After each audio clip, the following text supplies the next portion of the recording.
Hey, hey, hey. Time for another Out of This World story from rSpace.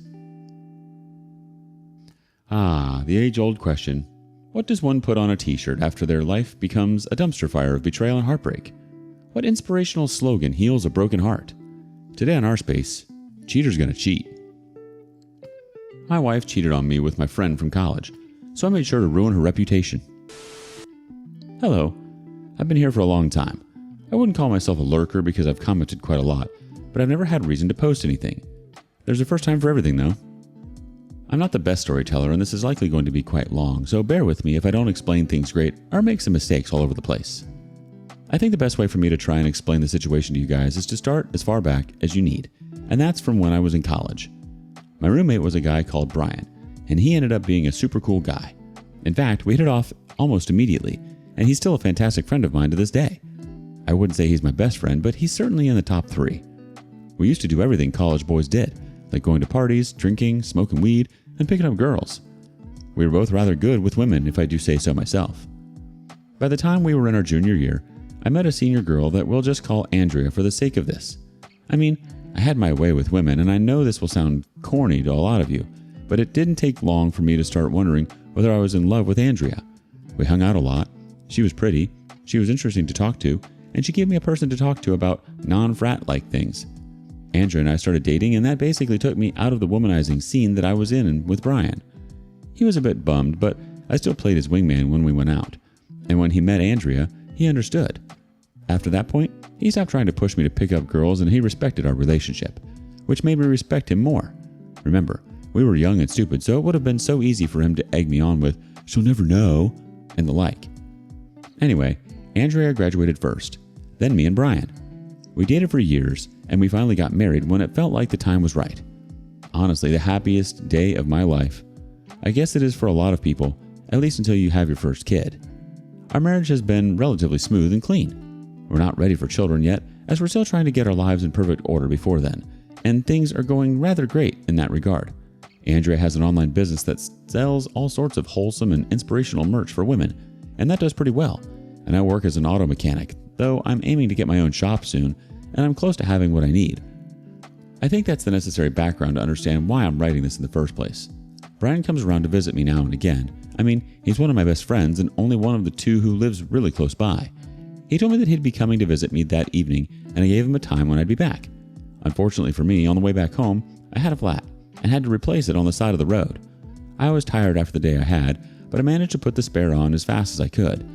I did get caught in the after-work traffic though, but thankfully, not for too long. I think the whole thing must have cost me like 30 to 40 minutes. It was while I was changing the tire that Brian had called me to tell me he had gotten to my place, and he had messaged me again right as I met the traffic. I let him know the situation and headed on my way home. Now, here's where the problem comes in, and it's where I need to know all of your thoughts. I pulled into our parking spot, and since I drive an M2 that I've done quite a bit of work on, it's easy to hear when I've gotten back home. Now, I've been replaying this over and over in my head. I think it must have taken me about 90 seconds from parking to getting back into the apartment. When I opened the door, I saw Brian and my wife in the living room, but things seemed odd. This wasn't the first time that the 2 of them had been left at home alone, but it was probably the first time that they had been at home alone for so long without me. Usually it'd be like 10 minutes tops. Here's the thing. Andrea welcomed me like she always does, and Brian seemed cool, but there was just something off. Andrea seemed a lot more disheveled than Brian. Her hair was slightly messed up. Just slightly, but enough that I could notice it. I mean, that alone isn't what's making me suspicious, but honestly, I just have a gut feeling. I don't know. I feel like something might have happened, but there's really no precedent for me to believe that. Well, to be fair, Brian is a cheater. The guy is married and he's been cheating on his wife for a long time. I don't tolerate it, and I try to return the favor he did for me back when we were in college by trying my best to keep the faithful. But at the end of the day, he does what he wants. The first few times, he was remorseful, but now he seems to just enjoy it without any regrets. Before you all judge me, I'm not a fan of being friends with this form of Brian. Anytime we go out and he starts talking about women that he sees around, I get pissed off. But otherwise, he's still the same great guy I've known since college. So I can't just cut him off as a friend. Honestly, it's a lot harder to do than you'd think. But with Brian, as much as he is a cheater, I imagine I know at least 10 cases where he's cheated on his wife for 4 years. Some people have always seemed off limits. He's talked nasty about his sister-in-law, but he always gives a disclaimer that he'd never do anything with her. I mean, he's never talked that kind of way about Andrea, but I'd make the very obvious assumption that she's off limits too. Again, he's known her since our college days, and this is one of my closest friends. I keep doing all sorts of mental gymnastics, wondering whether something happened between them or not, and I really can't tell. I don't think Andrea would allow it. I don't think Brian would allow it, even if the other was interested. But for both of these people who I imagine to be loyal, giving in to temptation seems improbable. Anyway, I really want to hear other people's thoughts on this because I've been unable to talk to anyone I know about this. It just seems so embarrassing. Again, I walked in, they seemed to be acting odd, and my wife's hair seemed a little messier than usual. I've known her for a long time, so I could tell that something was off, but I don't know what. I've never seen both of them like that. Saying it back like that, it could be a million things that aren't them getting intimate, but again, I really need a second opinion. Thanks, everyone. Edit. I saw a lot of comments saying that there's nothing substantial to go on, and I agree, though there is a gut feeling, and I've learned to trust those over the years. Reading all the stories here can make it seem like everyone is always cheating, which is fair, but there was a good point made that it is better for me to be safe than sorry, and nothing should really stop me from trying to get to the bottom of things, even if it means going through her phone. So I think that's what I'm going to try to do. I really hope I find nothing, though that won't confirm that nothing happened. Honestly, if it bothers me way too much, I'll just ask her straight up. She's always been honest with me as far as I know. Let's break it down. You've got Brian, the not-so-great role model for marital fidelity, and Andrea, your wife, who's apparently into selling wholesome merchandise but maybe not practicing wholesomeness herself. Now, I'm no detective, but if this were a movie, it would be titled The Suspicious Hairdo. You walk in, your wife's hair is looking like it just had a WrestleMania match with a tornado, and Brian's there like he's auditioning for the role of innocent bystander number 1. I feel like Brian had her in more than just a half Nelson. Update 2. So here's a link to the initial part of my story, and now I'm back with an update. It's really not the type of update I wanted to be writing, but now I'm really split on what to do. I really can't think straight. I didn't get a chance to go through my wife's phone. Yes, I had a hard time getting the balls to do it because it felt like an invasion of privacy, but I was going to do it anyway. I just didn't get the chance to before she came to confess. Yeah, that's something that typically doesn't happen in people's experiences here, so I had no idea how to react. She told me that while they were waiting for me in the living room, Brian asked her for a beer and he went to the fridge to get it for himself. When he came back to sit down, he sat down beside her and started talking about college days. She says he puts his arm around her while talking about this and started saying how he'd always thought she was pretty and he hated that he never got a chance to show her that. According to her, he started getting really touchy with her at that point and saying all the things he'd like to do to her if she gave him the chance. She said she was quiet for the most part and he went in for a kiss and she returned it. They basically full on made out. His hand went under the t-shirt she was wearing, but she claims that was the extent of it. I mean, considering she was confessing, I couldn't help but feel like she might have left out details that made her more culpable. I had no clue how to react after hearing that. Like, how do you actually react after a confession like that? What do you do? She obviously felt crappy enough about it, and she didn't take long to come out with it. But that certainly doesn't do anything to make her less of a cheater, does it? There was a sense of relief to have that confirmation because I felt like I was going crazy with overthinking before, but I really had no clue what to do. What do people do when a cheating partner confesses instead of being found out? Are you meant to be more merciful? I had to leave the house and go sleep somewhere else because I really couldn't put my thoughts together, and this was unhealthy for us to be in the same place at that point. The next day, I considered going back home to talk, but I decided to confront Brian. Maybe she had already told him that she had come clean, but I needed to talk to him and find out what was true and what wasn't. I knew him longer than her, but I also knew enough about him to know that he was a chronic cheater, and that just made me not want to give him the benefit of the doubt. I called him up to meet at the bar we liked, and he didn't seem off when I told him. We got there, ordered drinks, and when they arrived, I sprung the question on him. I asked him straight up what happened between him and my wife that day. I actually saw him freeze as I asked that. The first thing he did was apologize for betraying me, and then he went into the whole story, but it was a little different from what Andrea told me. According to Brian, he got there and he spoke a little bit with Andrea. He said it was the usual small talk, but then she came to sit beside him and started touching up on him. Slyly at first, and then a lot more deliberately, soon after they confirmed that I was still stuck in traffic. According to him, he asked where I was a second time that night because he was trying to avoid anything happening between them. But you know how I am, man. And his justification for eventually giving into my wife's seduction. I mean, at least he confirmed that it was just making out and feeling up and nothing more than that. Honestly though, I couldn't stand to be around him at that point, and I really didn't care whose story was true and whose story was false, because it just seemed like two people each trying to cover their butts. At the end of the day, the only thing that I knew for sure was that they made out. One of my good friends betrayed me, and my wife cheated on me, and no matter how much their stupid stories tried to confuse me, that was the bottom line. All I did was express to him how disappointed I was in him, especially considering how long we had known each other, and I left and went back to the place I was staying at. This happened yesterday, so I basically now know that two of the closest people to me have screwed me over, and I don't know how to feel. My wife confessed, but I don't think that means a thing. It doesn't change that she cheated on me with one of my best friends. The only silver lining to this whole thing is that I'm finding out that I can't trust this woman only about 2 years into marriage. Some people go decades before this kind of moment. In the morning, I'm going to call a divorce lawyer to set things up, because I honestly don't think there's any other outcome for this. Forgiveness has crossed my mind, but it's the love I have for Andrea that's pushing me to find some way to make things work. But I can't. I just know I am going to resent her. I already do. I'll give you all an update when something has changed, but for now, I'll just fall asleep with the help of some cheap booze. See y'all later. Ah, yes, there it is. So your wife decides to spill the beans on her little makeout session with Brian, huh? And Brian, oh good old Brian, tries to spin it like your wife was the seductive siren luring him into the rocky shores of infidelity. At least they're both on the same page about one thing. They're both expert-level backstabbers. And what's your next move? Divorce. Yep, seemed like a pretty reasonable response. Update 3. Hey everyone. Let me just say that as I'm writing this update for you, I'm a much happier man. I think it's been, 3 months and a few weeks since my last update to you all? And hopefully, you don't need to read the entire thing over for a refresher. I'm the guy whose wife cheated on me with my good friend, but here's a link to the previous story if you want to go over the whole thing. The last thing I told all of you was about how I was already getting ready to find a divorce lawyer, and just like I said, the next day, one of my other friends, one who I was sure I could actually trust a lot more, gave me the number of a good friend of his who is a divorce lawyer. I called her up and arranged an appointment to meet her at her firm. She sounded like she knew her stuff, to be honest, and I'm rather clueless when it comes to the intricacies of divorces because very few people close to me have divorced. She explained everything well, and I made sure to pay her retainer within the week. Considering I was going to have a lot of legal expenses to deal with, I went back home.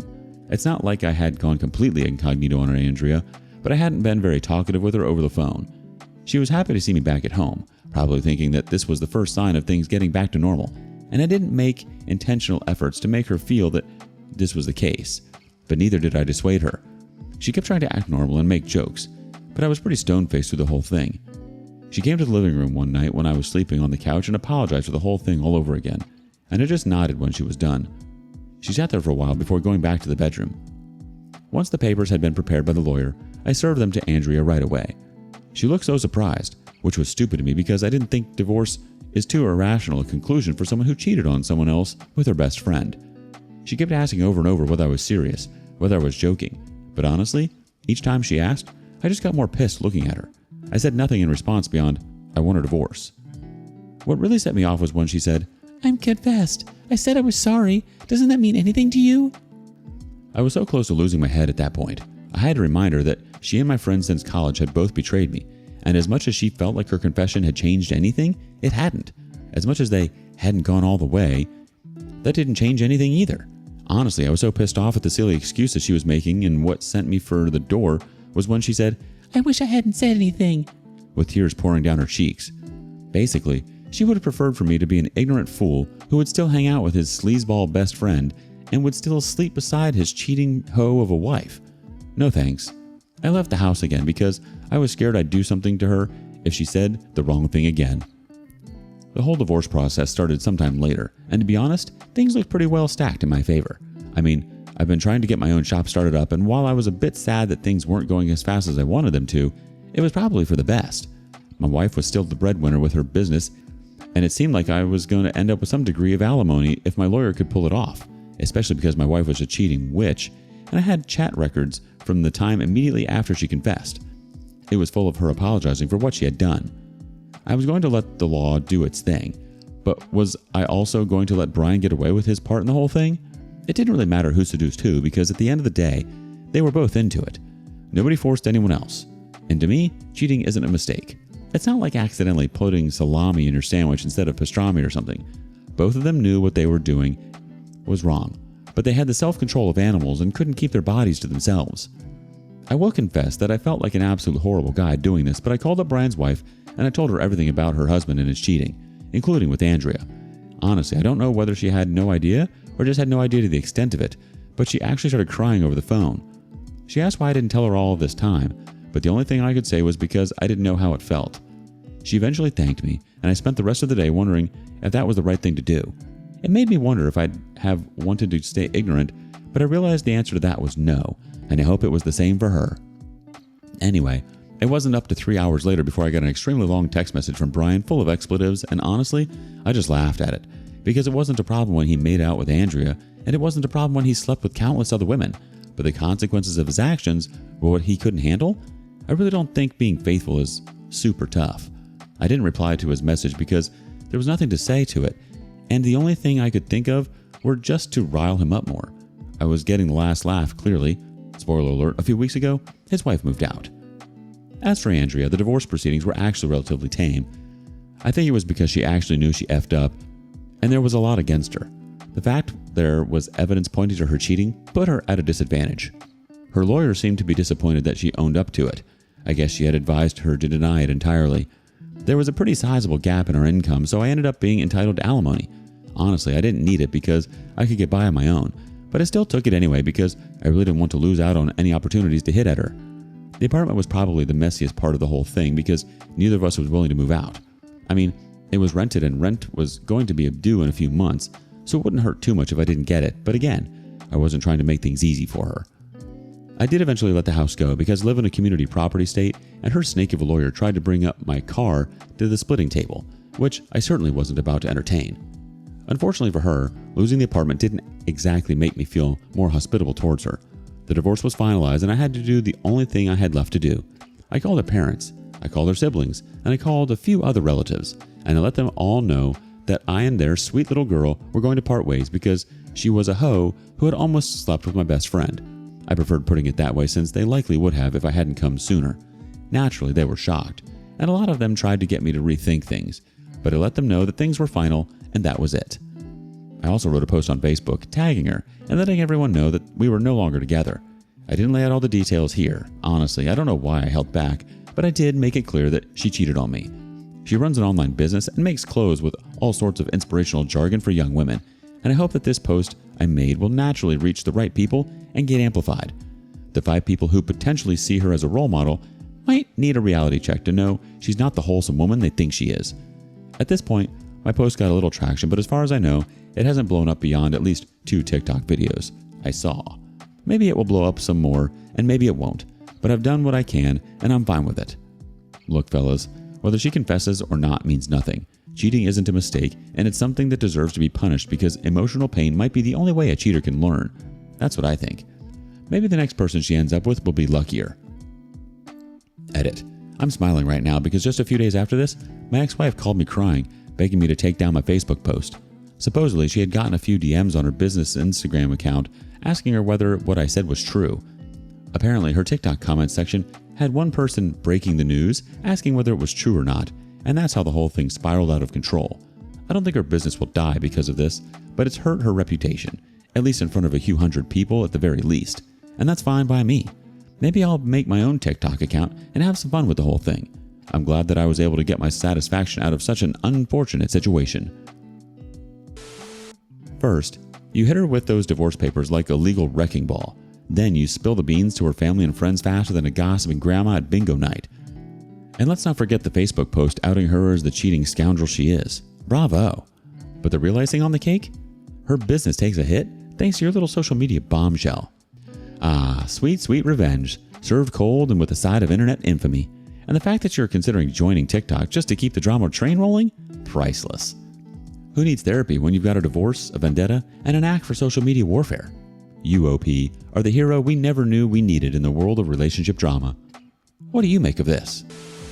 Thank you for joining us today on rSpace.